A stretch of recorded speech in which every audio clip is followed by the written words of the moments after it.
Distinguished guests, the President of the United States, Joe Biden. Hey, buddy. Thank you. Please be seated. Well, good evening. We just concluded this year's NATO summit, and the consensus among the members was it was a great success. It was especially momentous because it represented the 75th year of the most important military defense alliance in the world's history of the world.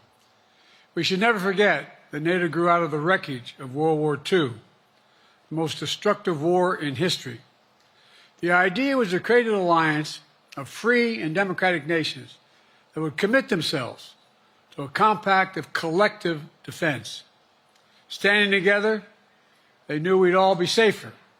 An attack on one would be treated as an attack on all. And it's worked because a would-be aggressor knows if they attack one of us, they'll be attacked by all of us. Sending that message is the best way to deter aggression and prevent wars in the first place. For those who thought NATO's time had passed, they got a rude awakening when Putin invaded Ukraine. Some of the oldest fears in Europe roared back to life because once again, a murderous madman was on the march. But this time, no one cowered in appeasement, especially the United States. We collected intelligence that Russia was planning to invade Ukraine months before the invasion. I directed the intelligence community to be a significant amount of intelligence be declassified so I could start building an international coalition to oppose the invasion. Then in February, some of you remember, I warned the world that the invasion was imminent. I rallied a coalition of 50 nations from Europe to Asia to help Ukraine defend itself. Many foreign policy experts thought as Putin amassed Russian forces just 100 miles north of Kyiv, the capital of Ukraine, but Putin thought it was the mother home of Russia. The capital would fall in less than a week. But the Ukrainian people, backed by a coalition to help build, stopped them. Today, Kyiv still stands, and NATO stands stronger than it has ever been. During the week of this summit, several heads of states made it a point in their statements to thank the United States and to thank me personally for all that NATO has achieved. NATO is not only stronger, NATO is bigger because we led the charge to bring in Finland and Sweden into the alliance, and it makes a gigantic difference. Excuse me. Meanwhile, my predecessor has made it clear he has no commitment to NATO. He's made it clear that he would feel no obligation to honor Article 5. He's already told Putin, and I quote, "Do whatever the hell you want." In fact, the day after Putin invaded Ukraine, here's what he said. It was genius. It was wonderful. Some of you forgot that, but that's exactly what he said. But I made it clear a strong NATO is essential to American security. And I believe the obligation of Article 5 is sacred. And I would remind all Americans, Article 5 is invoked only once in NATO's long history, and that was to defend America after 9/11. I made it clear that I will not bow down to Putin. I will not walk away from Ukraine. I will keep NATO strong. That's exactly what we did, and exactly what we'll continue to do. Now, the future of American policy is up to the American people. This is much more than a political question. It's more than that. It's a national security issue. Don't reduce this to the usual testament that people talk about, issues of being a political campaign.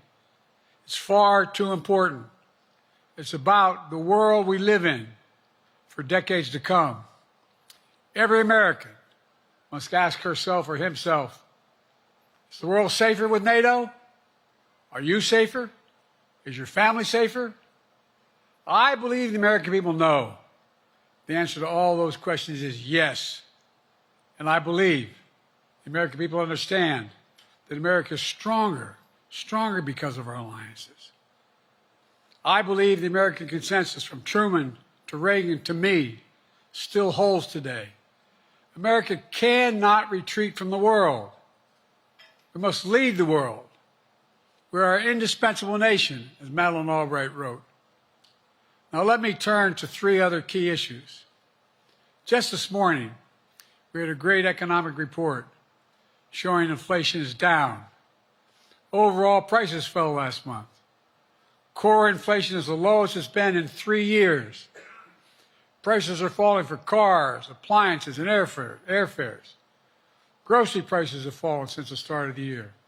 We're going to keep working to take down corporate greed to bring those prices down further. Meanwhile, Trump's calling for a 10% tariff on everything Americans buy, including food from overseas, vegetables, and other necessities. And economists tell us that would cost the average American working family another $2,500 a year. It's a tax of $2,500 a year. Second, our efforts to secure the border, southern border, is working.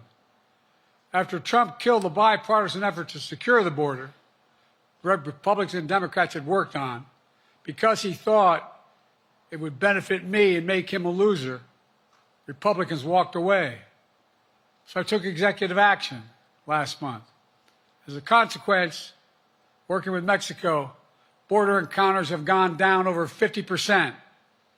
The current level is lower today than when Trump left office. Third, for months, the United States has been working to secure a ceasefire in Gaza, to bring the hostages home, to create a path for peace and stability in the Middle East. 6 weeks ago, I laid out a detailed plan in writing. It was endorsed by the UN Security Council, the G7. That framework is now agreed on by both Israel and Hamas.